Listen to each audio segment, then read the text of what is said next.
Good morning dear.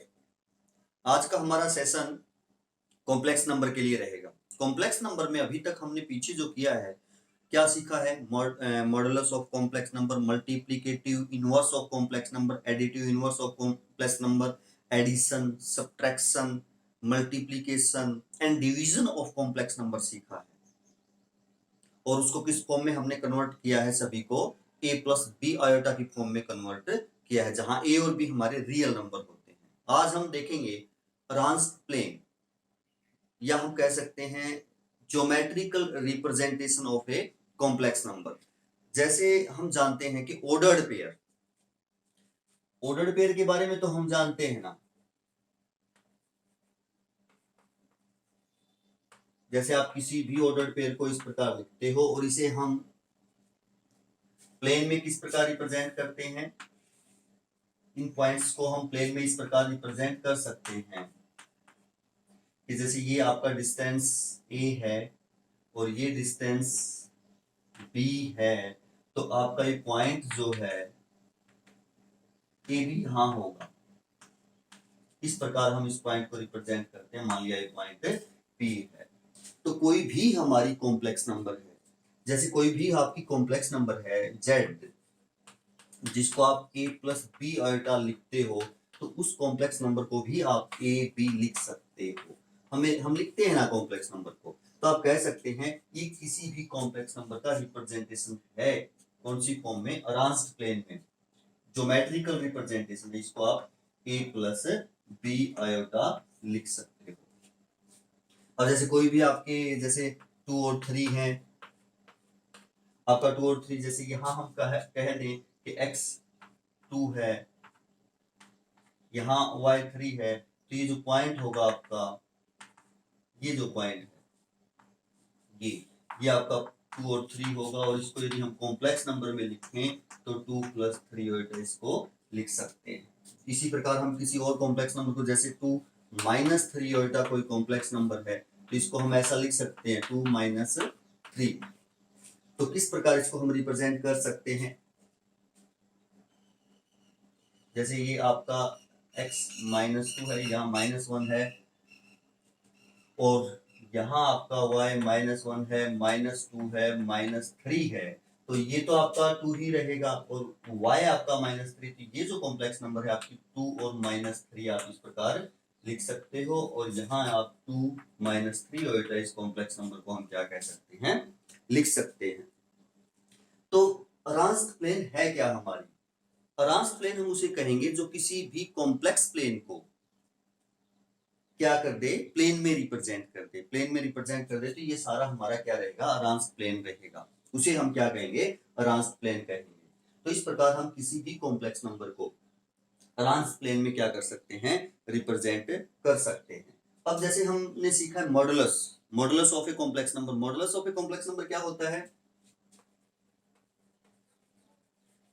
Modulus of a complex number, और इसको यदि हम अरांस्ड प्लेन में रिप्रेजेंट करें, तो जैसे हम कहें कि हमारी कोई कॉम्प्लेक्स नंबर क्या है? a प्लस बी आयोटा है, तो ज्योमेट्रिकली यदि हम मॉडुलस को दिखाना चाहें, तो आपका ज्योमेट्रिकली मॉडुलस क्या होगा? जैसे आप कहें a बी आयोटा, ये आपकी एक कॉम्प्लेक्स नंबर है z a plus b iota इस पॉइंट पे, तो आप इसको यदि ओरिजिन से मिलाएं, इस पॉइंट को किससे मिलाएं? ओरिजिन से मिलाएं, तो ये OZ, मैग्नीट्यूड ऑफ OZ ही आपका क्या है? मॉडुलस है।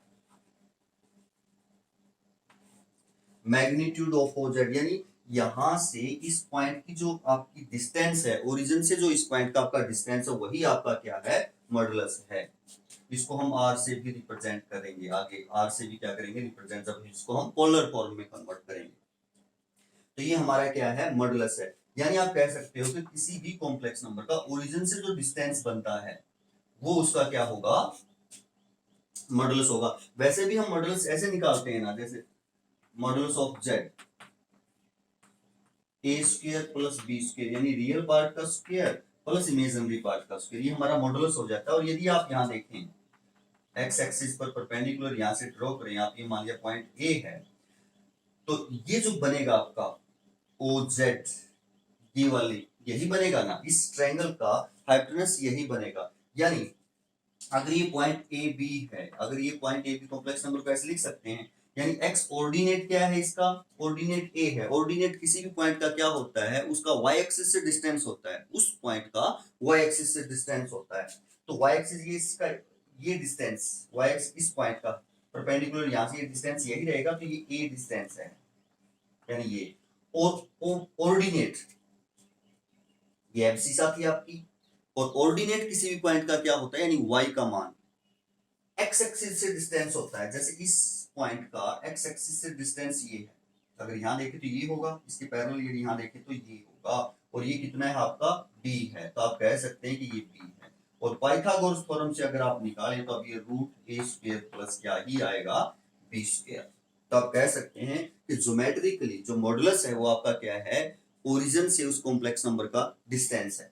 अब जैसे हम कहें कि हमारी complex number z equal to 2 plus 0 iota, 2 plus क्या है 0 एटा, तो ज्योमेट्रिकली हम इसको कहां रिप्रेजेंट करेंगे,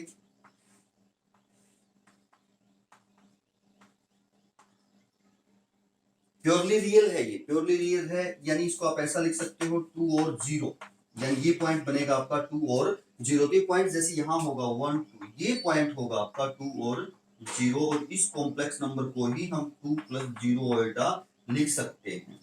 तो इसका जो मॉडुलस है ये होगा ओरिजिन से डिस्टेंस, ये ओ है, ये आपका मान लिया पॉइंट ए है, तो आपका ओ ए क्या होगा, मॉडुलस ऑफ जेड होगा, या अगर ये आपकी कॉम्प्लेक्स नंबर जेड है तो ओ ए क्या होगा, मॉडुलस ऑफ जेड होगा। ओ ए डिस्टेंस, टू डिस्टेंस हुआ ना ओरिजिन से, इसका 2 यूनिट इसका क्या होगा, डिस्टेंस होगा। और ये प्योरली रियल तो एक्स एक्सिस पे आएगी, आपको पता ही है अगर कोई कॉम्प्लेक्स नंबर आपकी प्योरली रियल है तो कहां आएगी, वो एक्स एक्सिस के ऊपर आएगी। यदि हमारी कॉम्प्लेक्स नंबर ऐसे है, अगर मान लिया कोई कॉम्प्लेक्स नंबर जेड है आपकी 0 माइनस 2 एटा है, 0 माइनस 2 एटा है, तो यानी ये कैसी है, प्योरली इमेजिनरी है। यदि हम इसको दिखाएं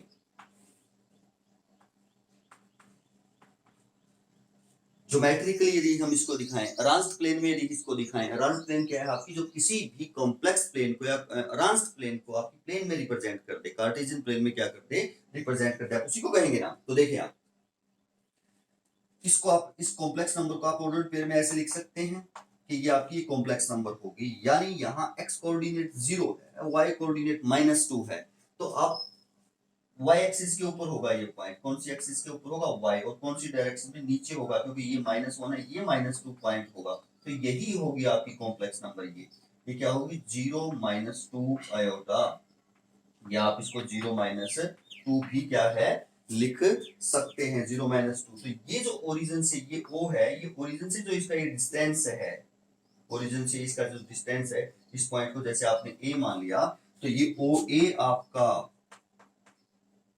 2 होगा, ओ ए कितना होगा 2। अब हम यहाँ डिस्टेंस ले रहे हैं, डिस्टेंस ओ ए यहाँ क्या कर, किसको रिप्रेजेंट कर रहा है, डिस्टेंस को। डिस्टेंस हम नेगेटिव नहीं लेंगे, डिस्टेंस हम क्या लेंगे, पॉजिटिव, तो पॉजिटिव लिया हमने। अगर ये आपकी कॉम्प्लेक्स नंबर क्या होती, 0 + 2 एटा होती, तब भी आपका मॉडुलस 2 ही होता, और 0 - 2 एटा तब भी हमारा मॉडुलस 2 ही रहेगा, यानी ये क्या होगा आपका 2 होगा ओ ए। तो ये क्या है आपका मॉडुलस, मॉडुलस ऑफ जेड, अगर आपकी ये जेड कॉम्प्लेक्स नंबर है। और ये कैसी कॉम्प्लेक्स नंबर, प्योरली इमेजिनरी, यानी आप ऐसा कह सकते हैं कि जो y एक्सिस है उसको आप इमेजिनरी एक्सिस भी कह सकते हैं, y एक्सिस को हम क्या भी कह सकते हैं, इमेजिनरी एक्सिस। x एक्सिस को हम कॉम्प्लेक्स नंबर के संदर्भ में क्या भी कह सकते हैं, रियल एक्सिस। ये आपकी रियल एक्सिस होगी, ये आपकी इमेजिनरी एक्सिस होगी, क्योंकि प्योरली जो इमेजिनरी कॉम्प्लेक्स नंबर होती है वो आपकी y एक्सिस के ऊपर आएगी, और प्योरली रियल जो कॉम्प्लेक्स नंबर होती है वो हमारी कौन सी एक्सिस के ऊपर आएगी, एक्स एक्सिस के ऊपर आएगी। अदर देन कॉम्प्लेक्स नंबर जो ना ही प्योरली रियल है ना ही प्योरली इमेजिनरी है, वो आपकी क्वाड्रेंट में आएंगी, किसी ना किसी फोर्थ क्वाड्रेंट है, उनको किसी भी एक क्वाड्रेंट में लाई करेंगे। तो हम कह सकते हैं कि ज्योमेट्रिकली, ज्योमेट्रिकली किसी भी कॉम्प्लेक्स नंबर का मॉडुलस क्या है, उस कॉम्प्लेक्स नंबर का ओरिजिन से क्या है, डिस्टेंस है। और डिस्टेंस हम हमेशा क्या लेते हैं, पॉजिटिव लेते हैं। तो ये हमने देखा कि किसी भी कॉम्प्लेक्स नंबर को हम अरेंज्ड प्लेन में या ज्योमेट्रिकली किस प्रकार रिप्रेजेंट कर सकते हैं। तो ये रिप्रेजेंटेशन ऑफ कॉम्प्लेक्स नंबर था।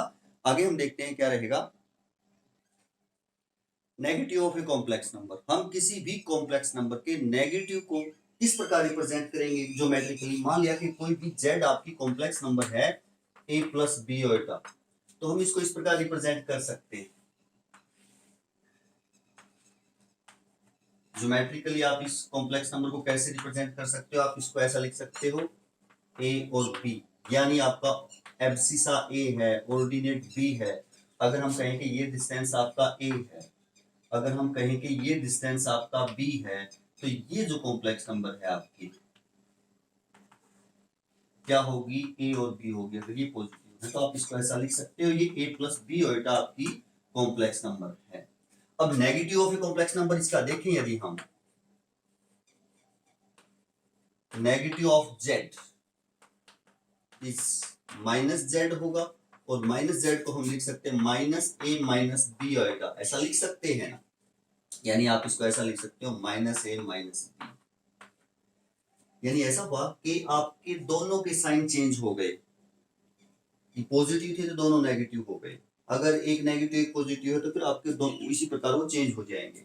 अब अगर इधर ये a है तो इतने ही डिस्टेंस पर इधर माइनस ए होगा ना, तो ये आपका जैसे माइनस ए है, ये डिस्टेंस क्या है आपका माइनस ए। इधर आपके x के नेगेटिव आएंगे, और अगर इतने डिस्टेंस पर ऊपर भी है तो नीचे आपका माइनस होगा। यहाँ आपका मान लिया ये डिस्टेंस आपका माइनस बी है, तो ये कॉम्प्लेक्स नंबर आपकी यहाँ बनेगी माइनस ए और माइनस बी। आप इसको ऐसा लिख सकते हैं, या आप इसको minus A minus B iota complex number के रूप में लिख सकते हो। तो अगर ये आपकी ए प्लस बी आयोटा है तो आपका उसका नेगेशन कहाँ हुआ, बिल्कुल यहाँ, यहाँ क्या हुआ, उसका नेगेशन होगा। तो इस प्रकार हम किसी भी कॉम्प्लेक्स नंबर के नेगेशन को रिप्रेजेंट कर सकते हैं। जैसे अगर हम कोई एग्जांपल लें कि 2 माइनस 3 ओटा आपके कॉम्प्लेक्स नंबर है Z1, इसको आप 2 माइनस 3 ओटा लिख सकते हैं। और यदि आप इसको रिप्रेजेंट करते हैं तो कहाँ होगी ये आपकी कॉम्प्लेक्स नंबर, x2 है, y माइनस 3 है, ये होगा। तो आप देख पाएंगे कि ये कॉम्प्लेक्स नंबर आपकी यहाँ होगी 2 माइनस 3, या इसको हम क्या लिख सकते हैं 2 माइनस 3 होता है। इस कॉम्प्लेक्स नंबर को Z1 को हम लिख सकते हैं, ये होगी। अब नेगेशन ऑफ Z क्या होगा, माइनस जेड। माइनस जेड को क्या होगा, माइनस 2 प्लस 3 ओटा बनेगी ना, अगर इसका नेगेशन निकालेंगे, यानी माइनस 2 और 3 लिख सकते हैं। क्या लिख सकते हैं, माइनस 2 और 3। यदि अब हम माइनस 2 और 3 यानी माइनस 2 प्लस 3 ओटा को रिप्रेजेंट करें तो x माइनस 2, ये आपका x क्या होगा, माइनस 2 होगा, y3 1 2 3। तो अगर आप देखें तो ये यहाँ बन पाएगी, यहाँ ये कॉम्प्लेक्स नंबर जो Z1 negation of Z1, negation of Z1 यानी क्या, माइनस 2 प्लस 3 ओटा, ये होगा। तो यहाँ अगर आपकी कॉम्प्लेक्स नंबर है तो Z1 बिल्कुल ओरिजिन से इसकी लाइन जाती है और बिल्कुल इसके इस क्वाड्रेंट में होगी। तो आप कह सकते हैं कि नेगेशन ऑफ क्या है, Z है। इस प्रकार हम किसी भी कॉम्प्लेक्स नंबर के नेगेशन को रिप्रेजेंट करते हैं ज्योमेट्रिकली अरेंज प्लेन में, ऐसा हम कह सकते हैं। यदि हम किसी भी कॉम्प्लेक्स नंबर के कंजुगेट को रिप्रेजेंट करें, अगर ये जैसे हम कहें कि यही आपकी कॉम्प्लेक्स नंबर है तो कंजुगेट ऑफ Z क्या होगा, कंजुगेट ऑफ Z वैसे लिखेंगे हम, अगर ये कॉम्प्लेक्स नंबर है तो कंजुगेट ऑफ Z होगा a माइनस बी ओटा, यानी केवल आपका इमेजिनरी पार्ट का साइन चेंज होता है इसमें, आप a माइनस बी इसको लिख सकते हैं। और यदि आप इसको रिप्रेजेंट करना चाहें, ऐसे बनाएं यदि हम इसको x axis y axis, Z कहाँ थी आपकी, Z जैसे ये डिस्टेंस हमने a लिया था, ये डिस्टेंस हमने b लिया था, तो यहाँ आपकी Z थी a और b, या इसको हम लिख सकते हैं a प्लस बी ओटा इस कॉम्प्लेक्स नंबर को, ये आपकी कोई कॉम्प्लेक्स नंबर Z थी।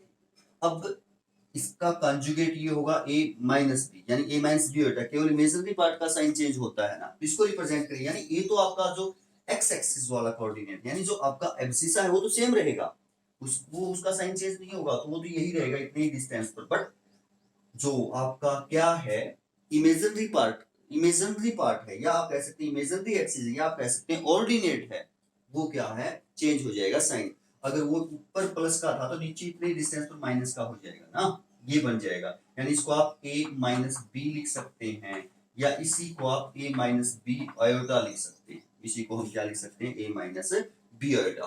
तो बिल्कुल इसके नीचे ये आपका कंजुगेट होगा। अगर ये आपकी कोई कॉम्प्लेक्स नंबर z है तो ये क्या होगा आपका conjugate of z। Conjugate of z को हम मिरर इमेज भी कह सकते हैं। कंजुगेट ऑफ z को हम क्या कह सकते हैं, मिरर इमेज। यानी जब आप शीशा देखते हैं तो इसी प्रकार आपकी इमेज बनती है ना। तो यानी आपका y वाला जो है आपकी, यानी जो क्या है एब्सिसा है वो सेम रहती है, बट आपका y कोऑर्डिनेट यानी जो कौन सी है परपेंडिकुलर, या हम कह सकते हैं वर्टिकली डिस्टेंस है हमारा, वो चेंज होता है। ये पॉजिटिव होती है क्या हो जाएगा, नेगेटिव हो जाएगा। तो इसको आप क्या भी कह सकते हैं, mirror image of conjugate complex number भी कह सकते हैं। यदि जैसे हम कोई एक एग्जांपल लें, जैसे यही है आपका z1 कॉम्प्लेक्स नंबर है, और यदि हम z1 का कंजुगेट लें, कंजुगेट ऑफ z1, तो ये क्या होगा 2 + 3 बेटा होगा।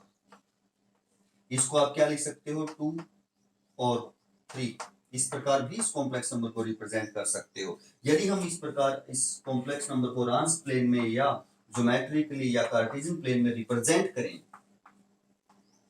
तो क्या बनेगी, पहले z देखते हैं। ये थी आपकी z1, z1 आपकी कॉम्प्लेक्स नंबर ये थी 2 - 3 होता है, या 2 - 3 x2 है। x क्या है आपका 2, y क्या है आपका -3। तो ये जो है आपकी कॉम्प्लेक्स नंबर बनेगी 2 - 3, या इसको आप 2 - 3 आयोटा भी लिख सकते हैं। ये हमारी कौन सी कॉम्प्लेक्स नंबर बनी, z1। अब कंजुगेट ऑफ z1 निकाला हमने, क्या हुआ 2 3। इमेजिनरी पार्ट का हमने क्या कर दिया, साइन चेंज कर दिया। तो अगर उसको देखिए, यानी आपका ये चेंज नहीं हुआ, एब्सिसा आपकी चेंज नहीं हुई, वो सेम है आपकी, तो वो 2 ही रहेगी। बट ऑर्डिनेट चेंज हो गया, यहाँ ऑर्डिनेट आपका -3 था, अगर हमने कंजुगेट किया तो ऑर्डिनेट आपका +3 हो गया। यानी इमेजिनरी पार्ट का साइन चेंज होता है ना। तो 1 2 और 3 ये आपका क्या हो जाएगा, z1 जो है उसका कंजुगेट हो जाएगा, यानी 2 3। इसको आप ऐसा भी लिख सकते हैं 2 + 3 आएगा।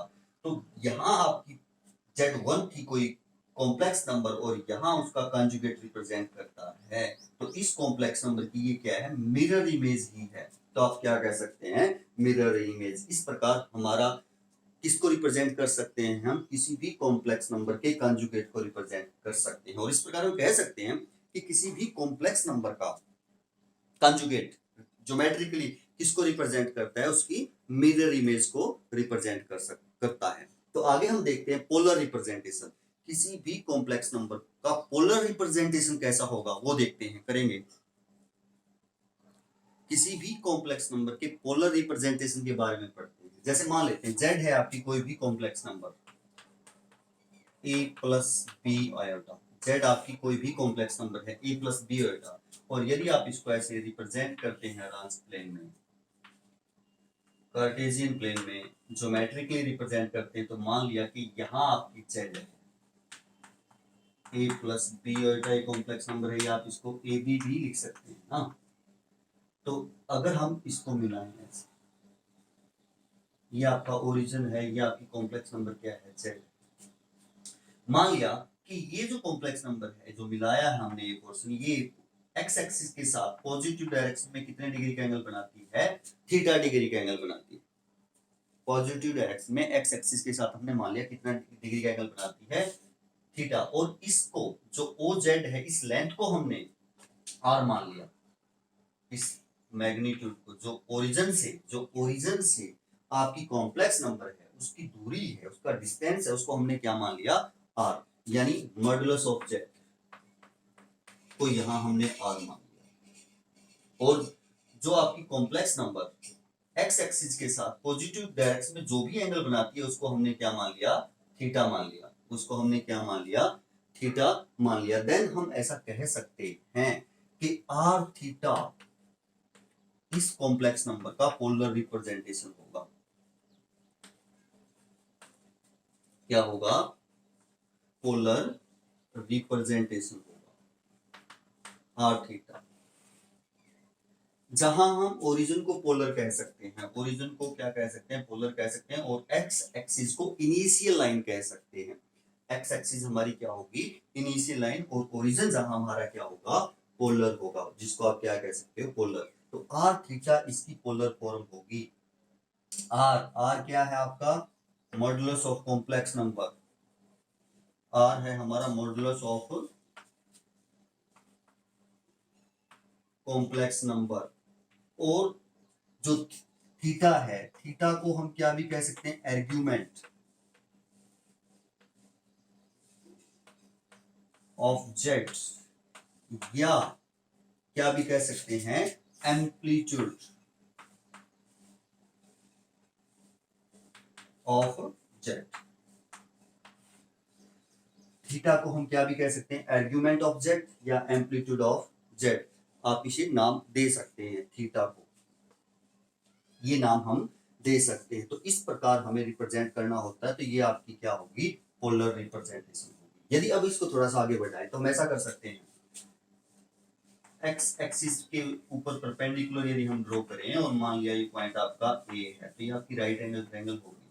अगर ये कॉम्प्लेक्स नंबर ए और बी है तो ये जो है ओ ए होगा ना, और ओ बी आपका क्या होगा, बी डिस्टेंस होगा। ओ बी आपका क्या होगा, बी डिस्टेंस होगा। अब यदि पोलर फॉर्म आर और थीटा में है तो हमें इसको सारी को थीटा में कन्वर्ट करना पड़ेगा। थीटा में तो ट्रिग्नोमेट्रिक फंक्शन आ जाते हैं ना, यानी ट्रिग्नोमेट्रिक फंक्शन में हमें इसको क्या करना पड़ेगा, कन्वर्ट। देन वो पोलर फॉर्म होगी आपकी। पोलर फॉर्म यही है, ये फाइंड आउट करने होते हैं। रिप्रेजेंट कैसे करेंगे देखते हैं। अब यहाँ जो आपकी कॉम्प्लेक्स नंबर है इसको थीटा में कन्वर्ट करेंगे, क्योंकि आर और थीटा है आपकी पोलर फॉर्म। तो देखते हैं यहाँ, यदि हम उस ट्रायंगल में ए अपॉन आर करें, ए अपॉन आर, यानी अगर हम देखें ए अकॉर्डिंग टू एंगल थीटा, ए क्या है आपका, बेस है, जिसपे आपका एक्यूट एंगल बना हुआ होता है वो बेस। थीटा जो एंगल है उसके सामने की जो साइड है वो आपका परपेंडिकुलर होता है, और 90 डिग्री के जो एंगल है उसके सामने की जो साइड वो हमारा क्या होता है, हाइपोटेनस होता है। तो हमने यहाँ क्या किया है, base upon hypotenuse, base upon hypotenuse, क्योंकि तो दूरी है, डिस्टेंस ही ना, हाइपोटेनस ही है ना, तो क्या होगा, कोस थीटा होगा।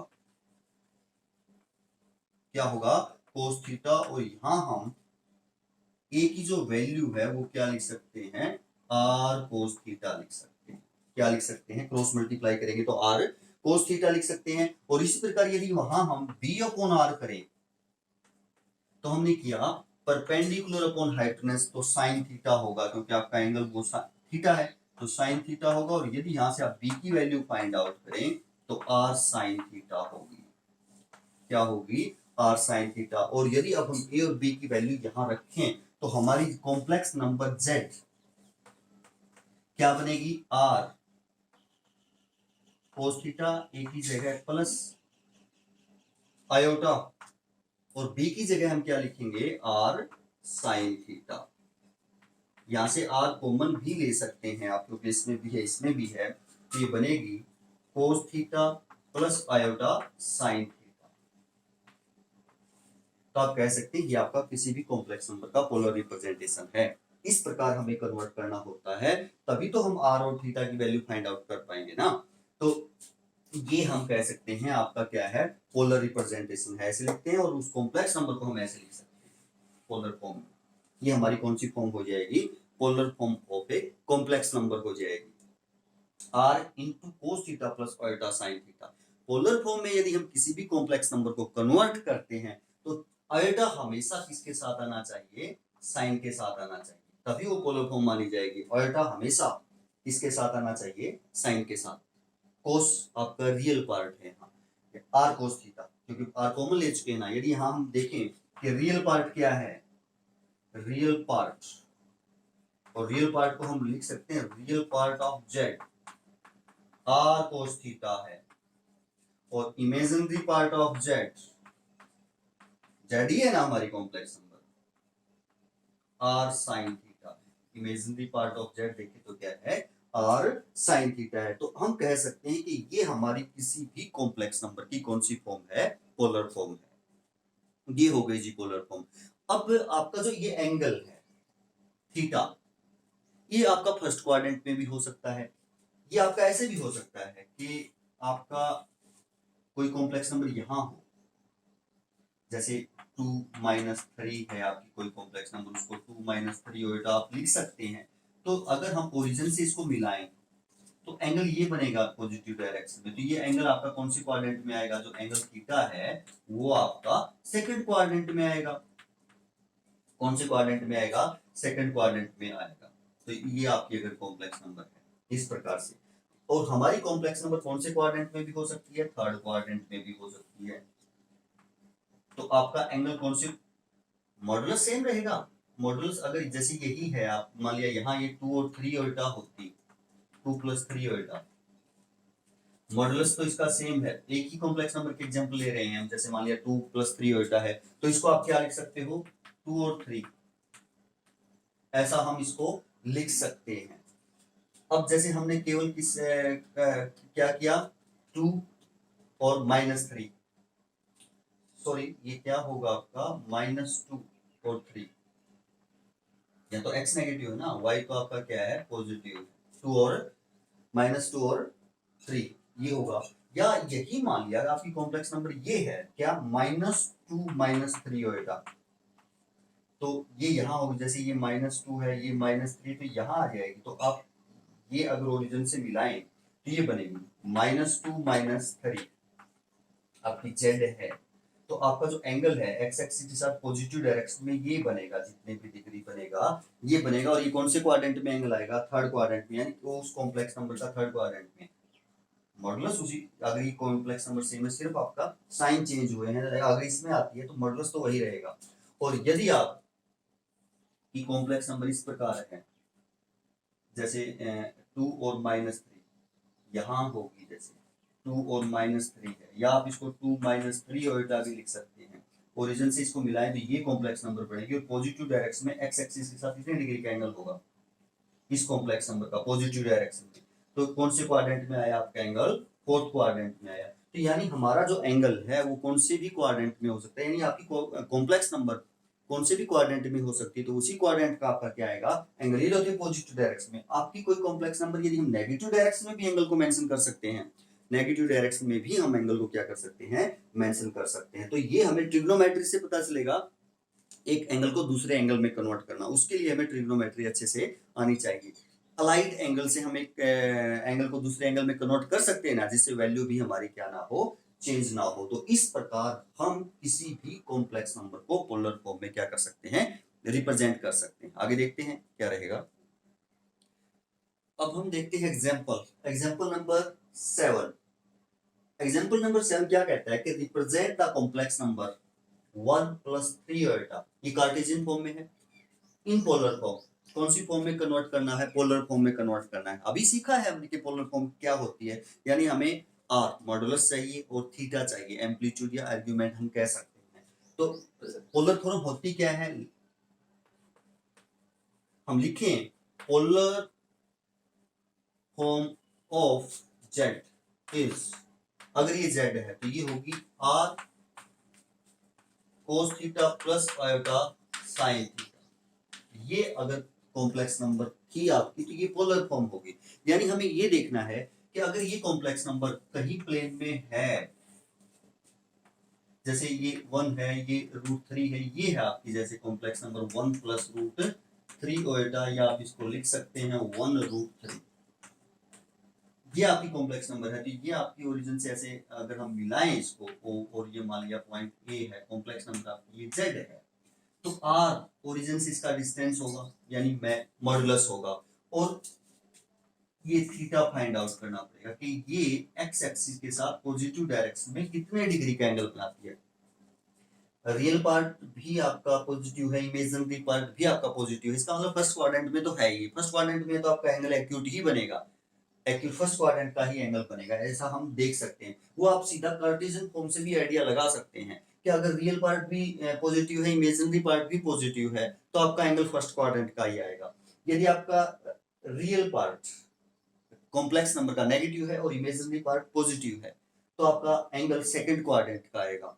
और यदि आपका रियल पार्ट भी नेगेटिव है कॉम्प्लेक्स नंबर का, इमेजिनरी पार्ट भी नेगेटिव है कॉम्प्लेक्स नंबर का, तो एंगल क्या आएगा आपका थर्ड क्वाड्रेंट का आएगा। और यदि आपका रियल पार्ट पॉजिटिव है, इमेजिनरी पार्ट नेगेटिव है, तो आपका एंगल फोर्थ क्वाड्रेंट का आएगा। ऐसा हम इसको देखकर भी अंदाजा लगा सकते हैं। अब यहां हमें इसको देखकर ये अंदाजा तो हो गया कि आपका एंगल तो फर्स्ट क्वाड्रेंट का ही आएगा। वो एक तो एंगल फाइंड आउट करना है और एक r means modulus find out करना है, और फिर यहां हम रख देंगे उनको, तो हमारी वो कौन सी फॉर्म हो जाएगी, पोलर फॉर्म हो जाएगी। तो इसके लिए हम आर और थीटा फाइंड आउट करेंगे। अब ये हमारी किसी भी कॉम्प्लेक्स नंबर की पोलर फॉर्म है, ये फाइंड आउट करना है इसके लिए, इस कॉम्प्लेक्स नंबर के लिए, तो इसके साथ कंपेयर कर सकते हैं, तभी तो इसके लिए थीटा और आर आएंगे। तो आप ऐसा लिख सकते हो, क्या लिख सकते हो कि r cos theta plus iota sin theta equal to 1 plus root 3 iota. ऐसा लिख सकते हो ना कि ये कॉम्प्लेक्स नंबर और ये कॉम्प्लेक्स नंबर आप बराबर रख सकते हो। इन्हीं को कंपेयर करके तो हमें मॉडुलस और क्या निकालना है, थीटा की वैल्यू निकालनी है। मॉडुलस तो हम सीधा भी निकाल सकते हैं यहां से भी कि ए स्क्वायर प्लस बी स्क्वायर, इस प्रकार जो भी आपका मॉडुलस का फॉर्मूला है। अब यहां से हमें थीटा चाहिए। देखें ये कॉम्प्लेक्स नंबर और ये कॉम्प्लेक्स नंबर इक्वल है। अगर कोई भी दो कॉम्प्लेक्स नंबर इक्वल हो तो हमने पीछे पढ़ा है कि रियल पार्ट के इक्वल होता है और इमेजिनरी पार्ट जो है इमेजिनरी पार्ट के इक्वल होता है। तो यहाँ इक्वलिटी वाला जो हम नियम लगाएं तो इसका real part r cos theta है, आर कोस थीटा से मल्टीप्लाई करेंगे तो आर कोस थीटा इसका रियल पार्ट है, और इसका रियल पार्ट क्या है 1 है, उसके इक्वल होगा। एंड इमेजिनरी पार्ट इसका आर साइन थीटा है इस कॉम्प्लेक्स नंबर का, और इसका क्या है √3। हमने कंपेयर कर लिया। अब यहां से जो कंपेयर किया यहां से हमें आर और थीटा की वैल्यू फाइंड आउट करनी। देखें आर की वैल्यू फाइंड आउट करने के लिए जब भी हम कंपेयर करते हैं, आर की वैल्यू फाइंड आउट करने के लिए जो भी आया है उसको स्क्वायर और ऐड कर दें हम, तो आर की वैल्यू आ जाएगी ना। क्यों? क्योंकि हमने ट्रिग्नोमेट्री में सीखा है यदि हमारे पास साइन और कोस की वैल्यू है तो स्क्वायर करके ऐड कर दे तो साइन और कोस आपके क्या हो जाएंगे, एलिमिनेट हो जाएंगे। साइन और कोस आपके क्या हो जाएंगे, एलिमेंट। क्यों हो जाएंगे? क्योंकि साइन का स्क्वायर प्लस कोस का स्क्वायर क्या होता है 1 होता है, और यहाँ आपके पास साइन कोस थीटा है, यहाँ साइन थीटा है। आर इधर लेके आ सकते हैं, आर इधर लेके आ सकते हैं, या आप आर दोनों में से कॉमन ले सकते हैं। देखिएगा स्क्वायर एंड एड, इसलिए हम स्क्वायर कर रहे हैं, स्क्वायर एंड एडिंग। और एडिंग इसलिए कर रहे हैं कि sign square theta plus cos square theta 1 होता है ना जी। अब स्क्वायर किया तो लेफ्ट साइड का स्क्वायर लेफ्ट में ऐड होगा, राइट का स्क्वायर राइट में ऐड होगा। यदि इसी प्रकार से इनको लिखा हुआ है, सेम सेम तरीके से लिखा हुआ है, तो सेम तरीके से लिखा, यहाँ ट्रिग्नोमेट्रिक, यहाँ भी ट्रिग्नोमेट्रिक। यहाँ आपकी कार्टेशियन फॉर्म है, राइट साइड में दोनों की कार्टेशियन फॉर्म है। तो आप ऐसा कह सकते हैं राइट साइड का स्क्वायर यानी लेफ्ट साइड का स्क्वायर लेफ्ट साइड में ऐड होगा, और राइट साइड का स्क्वायर राइट साइड में ऐड होगा। 1 का स्क्वायर 1, √3 का स्क्वायर 3, इस प्रकार हमने ऐड कर दिया। आर स्क्वायर यदि आप कॉमन लें तो cos square theta plus sine square theta यहां बचेगा, और यहां 4 बचेगा। ये 1 होता है, ये क्या होता है 1, इसीलिए हमने स्क्वायर और ऐड किया इसको 1 बनाने के लिए, क्योंकि आर की वैल्यू फाइंड आउट करनी थी। आर की वैल्यू तो तभी फाइंड आउट हो सकती है ना जब थीटा एलिमिनेट हो, ये हमने ट्रिग्नोमेट्री में सीखा है। तो ये क्या हो जाएगा आपका 1 हो जाएगा। तो आर स्क्वायर यहां से आपको क्या मिलेगा 4 मिलेगा, और यदि दोनों तरफ स्क्वायर रूट करें आर की वैल्यू फाइंड आउट करने के लिए, क्योंकि आपके पास आर स्क्वायर है, आर स्क्वायर कब खत्म होगा, यदि आर फाइंड आउट करना, तो यदि स्क्वायर रूट करेंगे तो आर स्क्वायर का स्क्वायर रूट आर और 4 का square root plus minus 2। But हमने पढ़ा है कि आर क्या है आपका मॉडुलस है, ओरिजिन से उस कॉम्प्लेक्स नंबर का डिस्टेंस है। डिस्टेंस आप नेगेटिव नहीं लिख सकते, नेगेटिव नहीं होता है, तो आप आर क्या लिखेंगे, देयरफॉर जो आर है आपका 2 लिखेंगे, नेगेटिव को रिजेक्ट कर देंगे, 2 यूनिट्स डिस्टेंस यूनिट में लिख सकते हैं। आर की वैल्यू आपकी आ चुकी है। अब हमें थीटा की वैल्यू फाइंड आउट करनी। अब देखो यहां आर की वैल्यू रखो आप, क्या है 2, तो 2 cos थीटा इक्वल टू 1 हो जाएगा। एंड यहां यदि यार की वैल्यू रखें तो 2 sin थीटा भी क्या हो जाएगा √3 हो जाएगा। यदि यहां से आप देखें cos थीटा क्या होगा 1/2, और यदि यहां से आप देखें sin थीटा क्या होगा √3/2।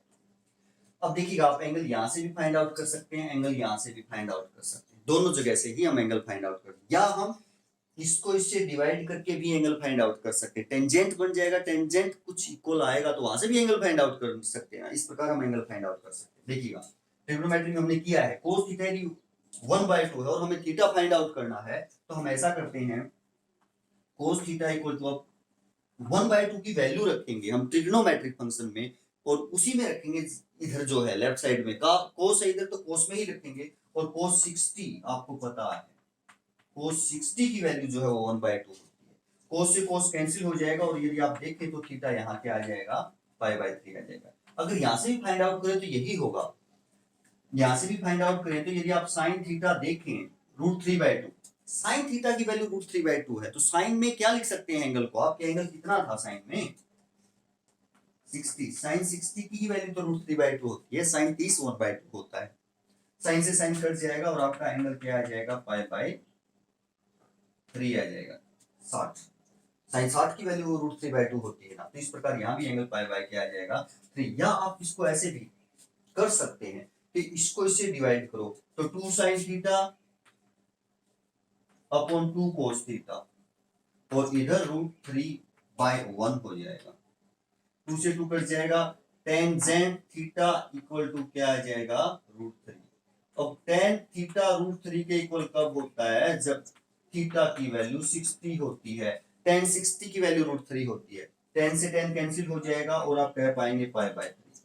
तो आप ऐसे भी एंगल फाइंड आउट कर सकते हैं, ऐसे भी फाइंड आउट कर सकते हैं, ऐसे भी फाइंड आउट कर सकते हैं। सिर्फ ध्यान ये रखना है कि आपका कौन से क्वाड्रेंट में एंगल आता है, वो आप इस जो आपकी कार्टेशियन फॉर्म दी हुई होती है उससे पता लगा सकते हैं।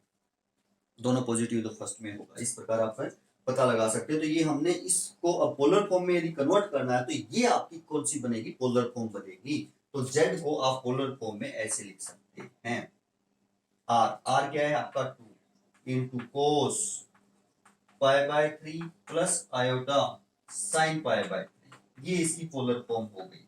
या आप इसको ऐसा भी लिख सकते हैं 2π/3, ये और ये सेम है। इसका मतलब ये है कि जो पहले वाला है वो आपका मॉडुलस है और सेकंड वाला आपका एंगल है, और एंगल है तो कोस के साथ और साइन के साथ लिया जाएगा। तो इस प्रकार आप इसको ऐसे भी लिख सकते हैं, इस प्रकार आप इसको ऐसे भी लिख सकते हैं। तो ये हमने इसको किस फॉर्म में कन्वर्ट कर दिया, पोलर फॉर्म में कन्वर्ट कर दिया। नेक्स्ट एग्जांपल देखते हैं क्या रहेगा। एग्जांपल नंबर 8 है, ये भी कहता है कि कॉम्प्लेक्स नंबर है एक आपकी, इसको पोलर फॉर्म में कन्वर्ट कीजिए। अब पोलर फॉर्म में कन्वर्ट करना है तो सबसे पहले हमें उस कॉम्प्लेक्स नंबर को a प्लस बी बीटा की फॉर्म में कन्वर्ट करना पड़ेगा, यानी रियल पार्ट अलग इमेजिनरी पार्ट अलग, ऐसा करना पड़ेगा।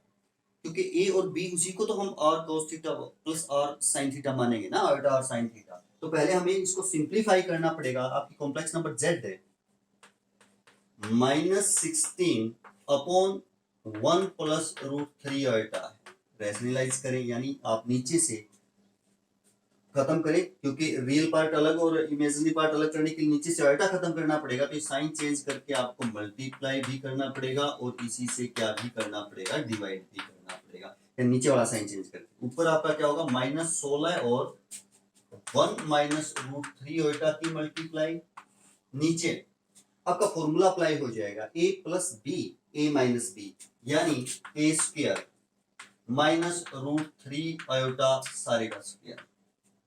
बी तो आपका √3 आयोटा है ना, तो ऊपर क्या रहेगा -16 इंटू 1 माइनस √3 आयोटा, और नीचे क्या होगा आपका 1 का स्क्वायर तो 1 ही होगा, √3 का स्क्वायर 3 होगा, और ओइटा स्क्वायर -1 होता है, माइनस ये तो आप प्लस कर सकते हैं, क्या हो जाएगा माइनस माइनस प्लस हो जाएगा, तो ये 4 बनेगा। अगर ये 4 बनेगा तो आप 4 पे इसको कैंसिल कर सकते हो, -4 हो जाएगा यहाँ 1 माइनस √3 आयोटा ये बनेगा। तो आप कह सकते हैं कि आपकी जो कॉम्प्लेक्स नंबर है z वो ये आई -4 प्लस 4√3 आयोटा,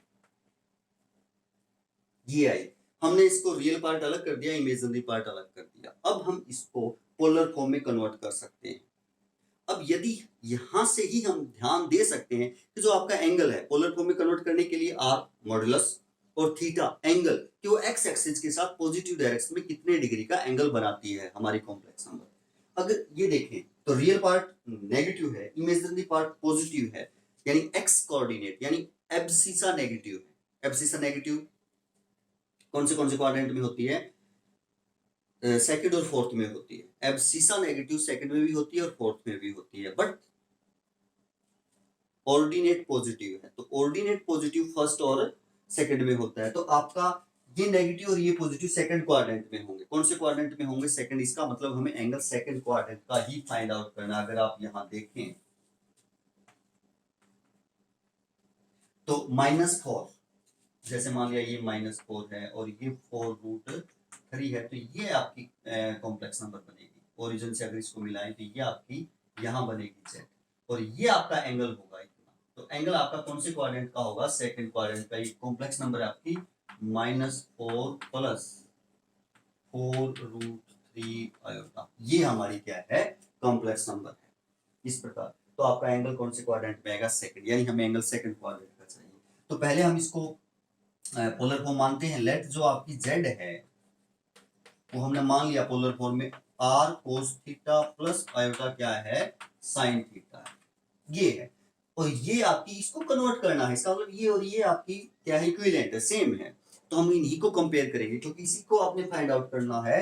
तो हम यहाँ ऐसा लिख सकते हैं कि r cos theta plus iota sine theta equal to -4 plus 4√3 iota, क्योंकि इसी से इक्विवेलेंट करके इसी को इक्वल करके तो हमने एंगल और मॉडुलस फाइंड आउट करना है। इसी का तो करना है, इसी के इक्वल रखेंगे हम कॉम्प्लेक्स नंबर को, पोलर फॉर्म वाले को भी। देखें हम कंपेयर करते हैं। अगर दो कॉम्प्लेक्स नंबर इक्वल हो तो हम कंपेयर करेंगे रियल पार्ट रियल के साथ और इमेजिनरी पार्ट इक्वल होगा इमेजिनरी पार्ट का।